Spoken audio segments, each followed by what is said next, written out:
ओम शांति। 26 जुलाई 2021। बाबा के महावाक्य। मीठे बच्चे, याद की यात्रा में कभी थकना नहीं। देह अभिमान के तूफान थकाते हैं। देही अभिमानी बनो तो थक दूर हो जाएगा। प्रश्न: कौन सा संस्कार 21 जन्मों की श्रेष्ठ तकदीर को बिगाड़ने वाला है? उत्तर: अगर किसी में रूठने का संस्कार है, बाप से व पढ़ाई से रूठ जाते हैं, तो 21 जन्मों की तकदीर बिगड़ जाती है। इसलिए बाबा कहते, मीठे बच्चे, देह अभिमान के वश कभी भी ये उल्टा नशा नहीं चढ़ना चाहिए कि मैंने इतनों को समझाया, इतनी मदद की, देखो बाबा कितनी बड़ी अथॉरिटी, फिर भी कितना निरंकारी है, इसलिए सी फादर। गीत: रात के राही थक मत जाना। ओम शांति। मीठे मीठे सिकिलते बच्चों ने गीत सुना और जो योग युक्त सर्विसेबल बच्चे हैं वह इसका अर्थ झट समझ लेते हैं। हम रात के राही अर्थात ब्राह्मणों की अब रात पूरी हुई है। भक्ति मार्ग को रात कहा जाता है। आधा कल्प रात का पूरा होता है।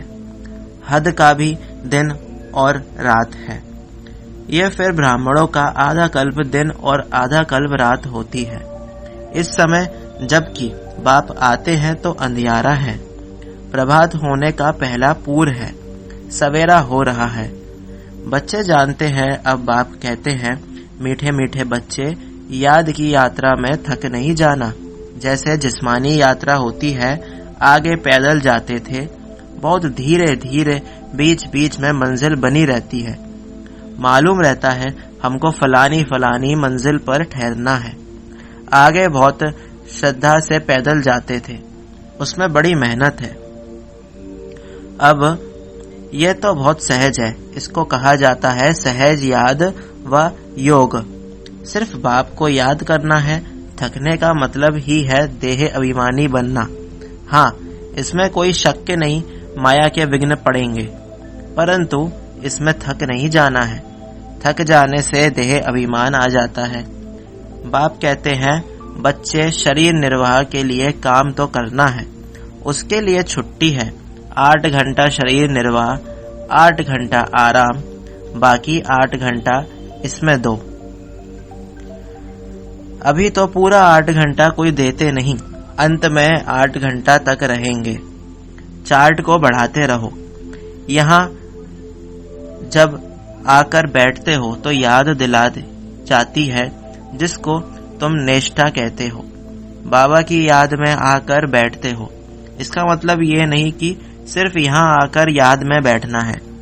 ऐसे बहुत है, समझते हैं 5-10 मिनट योग करके उठे, परंतु बाप तो कहते हैं धंधा धोरी करते कहाँ आते जाते हो, तो भी तुम योग में रहो। कहाँ गंगा स्नान आदि करने जाते हैं तो राम राम जपते हैं ना। यहाँ तुमको कुछ सिमरना नहीं है, सिर्फ बाप को याद करना है। ये बाप बच्चों से ही बात कर रहे हैं। तुम्हारा कल्याण ही है याद की यात्रा में, इसमें थकना नहीं है। इसमें तूफान बहुत आएंगे। तूफान कोई मिट्टी आदि के नहीं, माया के तूफान आने से बुद्धि का योग टूट जाता है। फिर देह अभिमान में आने से धंधा धोरी बच्चे याद आ जाते हैं। बाप कहते हैं, अब तो ये धंधा धोरी आदि सब खल्लास हो जाने हैं। तुम्हारे बच्चे वारिस बनने ही नहीं हैं, सब खत्म हो जाने हैं। अभी तो वारिस बेहद के बाप के खड़े हैं। हद का वर्षा मुर्दाबाद होना है। साहूकार लोग समझते हैं अब बच्चा बड़ा होगा, शादी करेगा, फिर ये होगा। बाप कहते हैं, अभी इतना टाइम नहीं है, इसलिए दुनिया से बिल्कुल मुंह हटा दो। ये तो कब्रिस्तान है। धंधा दोरी बच्चों आदि के चिंतन में मरेंगे तो मुफ्त अपनी बर्बादी कर देंगे। शिव बाबा को याद करेंगे तो आबादी बहुत होगी। देह अभिमान में आने से बर्बादी होती है, देही अभिमानी बनने में आबादी होती है। जितना याद करेंगे उतना भविष्य 21 जन्म वर्षा पाएंगे। याद नहीं करेंगे तो बहुत घाटा पड़ जाएगा, वह फिर कल्प कल्पांतर के लिए हो जाएगा। इतनी बड़ी घाटे की बात है, ख्याल करना चाहिए। हम पूरा वर्षा कैसे पाएं? धन की भी बहुत लालच नहीं रखनी चाहिए, टू मच में नहीं जाना चाहिए। कोई देवाला मारते हैं तो बहुत फिक्रात हो जाती है, शिव बाबा को बिल्कुल भूल जाते हैं, फिर दोष रखते कि ज्ञान में आए हैं तब देवाला मारा है, बीमार हो पड़े हैं। ये कभी नहीं समझना चाहिए। बीमारी आदि होती है, यह तो कर्म भोग है, अच्छा है विकर्म विनाश हो जाएंगे। धर्मराज के डंडे खाने से तो बीमारी अच्छी है ना, कर्म भोग चुकतू करना है। यह तो महारोगी शरीर है, कितनी संभाल की जाती है, चलते चलते खड़े हो जाते हैं, हार्ट फेल हो जाते हैं। ऐसी पुरानी दुनिया को तो बुद्धि से एकदम भूल जाना चाहिए। बच्चे देखते हैं बाप नया घर बना रहे हैं तो पुराने से एकदम दिल हट जाती है। कहते हैं बाबा जल्दी से मकान बनाओ, पुराने मकान में तकलीफ बहुत है। तुम भी जानते हो ये पुरानी दुनिया तो बहुत गंदी है। तुम्हारा ये है बेहद का सन्यास। वह सन्यास करते हैं घर बार का, उसको हद का सन्यास कहा जाता है। तुम सन्यास करते हो विकारों का। बाप कहते हैं देह सहित देह के जो भी तुम्हारे संबंध हैं सबको तोड़ माँ में कम याद करो। ये दुनिया जो इन आंखों से देखते हो इनको भूल जाओ। अभी तुम्हारी बुद्धि जानती है हम स्वर्ग की राजधानी के लिए पुरुषार्थ कर रहे हैं। ज्ञान का तीसरा नेत्र मिला है। यह सब कब्रिस्तान हो जाना है, इससे प्यार नहीं रखना है।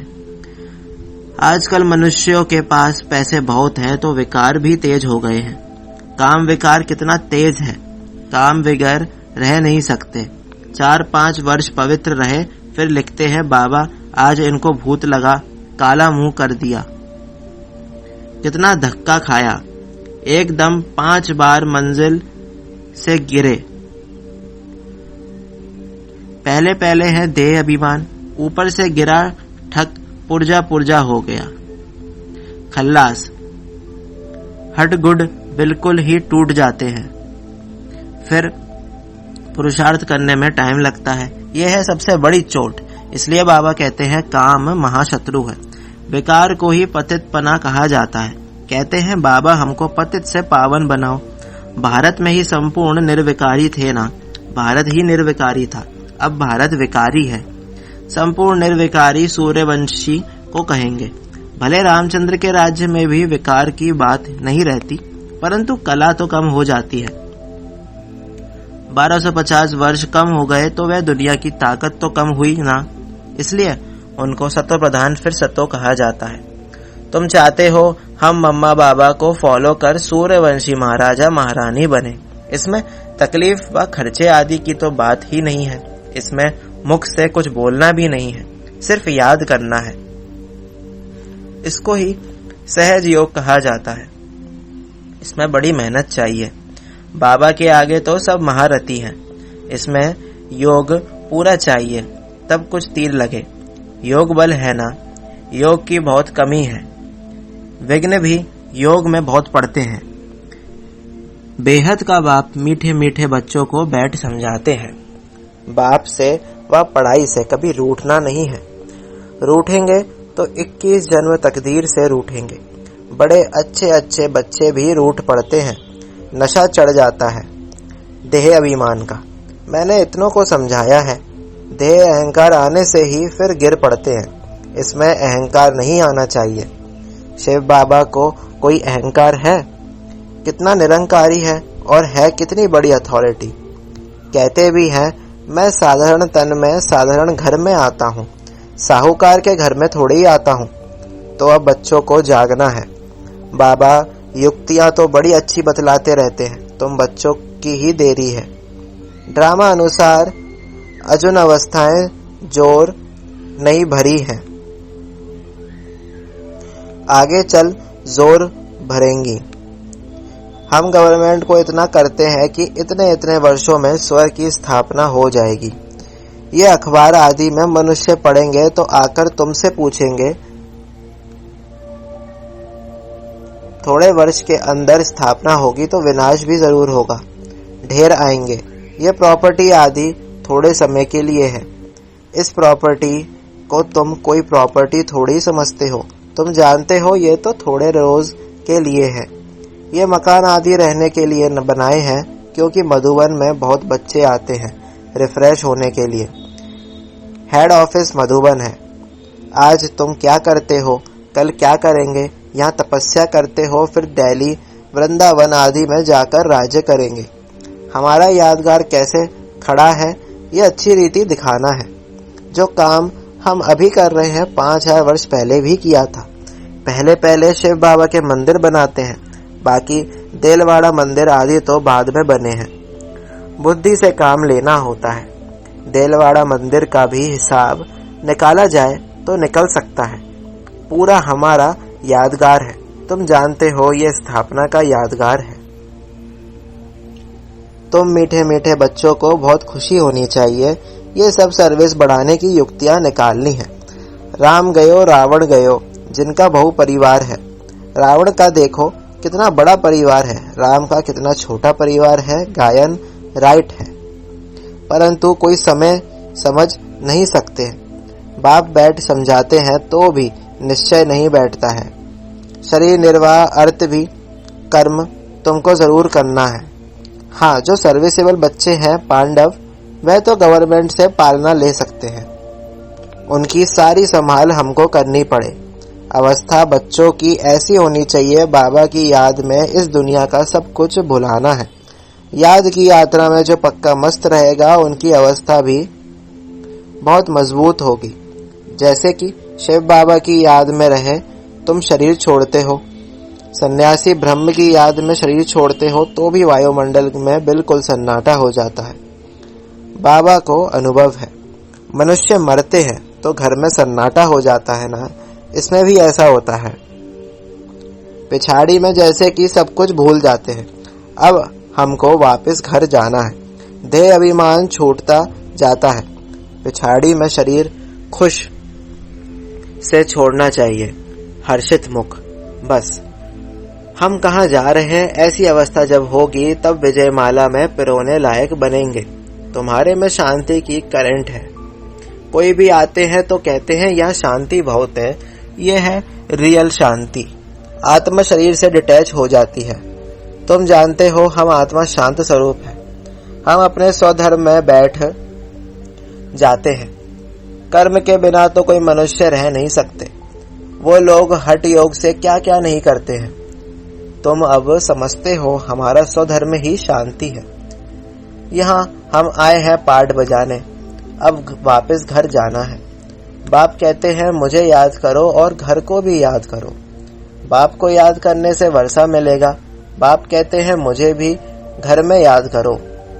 यहाँ तो मैं टेम्पररी आता हूँ। तुम्हारी बुद्धि शांति धाम में टिकनी चाहिए, बाबा की याद में। घर का भी वर्षा लेना है ना, वह है आत्माओं का घर। ये है जीव आत्माओं का घर। अपने घर को भी नहीं भूलो, बाप को भी नहीं भूलो। बाप को याद करने से ही पवित्र बन घर चले आ जाएंगे। ज्ञान को धारण करने से फिर राजाई करने आएंगे नई दुनिया में। जितना हो सके औरों को रास्ता बताते जाओ। Always see father. तुम जानते हो बाप ने क्या किया, सब कुछ माताओं को दे दिया। उसने ही डायरेक्शन दिया कि सब कुछ माताओं की सर्विस में लगाओ। एक को देख दूसरों ने फॉलो किया, स्वाहा हो गए। परंतु फिर जब टिक भी सके ना, ड्रामा अनुसार भट्टी भी बननी थी। पाकिस्तान हिंदुस्तान हुआ। तुम्हारी भट्टी पहले शुरू ही हुई पाकिस्तान में। तुमने नदी को क्रॉस किया। शास्त्रों में तो क्या क्या बातें लिख दी हैं, प्रैक्टिकल में तो अब तुम सुनते हो ना, फिर कल्प बाद तुम ही सुनेंगे। अब बाप कहते हैं हेयर नो इवल, धंधा आदि भले करो परंतु हेयर नो इवल। बाप कहते हैं हर बात में श्रीमत लो। बाबा इस हालत में हम क्या करें, तो बाबा सब बता देंगे। कोई भी बात पूछनी हो तो तुम बाबा के पास आओ। तुम डरते क्यों हो? कदम कदम पर पूछना है। श्रीमत पर चलने से कदम कदम में पदम है। तुम्हारा सेकंड बाय सेकंड जो पास होता है उसमें पदम है। तो कितनी कमाई हो रही है। अच्छा, मीठे मीठे सिकिलदे बच्चों प्रति मात पिता बाप दादा का याद प्यार और गुड मॉर्निंग। रूहानी बाप की रूहानी बच्चों को नमस्ते। हम रूहानी बच्चों की रूहानी बाप दादा को याद प्यार और गुड मॉर्निंग। नमस्ते नमस्ते, शुक्रिया बाबा शुक्रिया। धारणा के लिए मुख्य सार। फर्स्ट पॉइंट, विजयमाला में पिरोने के लिए इस शरीर से डिटैच होने का पूरा पुरुषार्थ करना है। देह अभिमान को छोड़ते जाना है। इस दुनिया को बुद्धि से भूलना है। सेकंड पॉइंट, टू मच धन की लालच में नहीं जाना है। बाप की याद के सिवाय दूसरा कोई चिंतन ना रहे।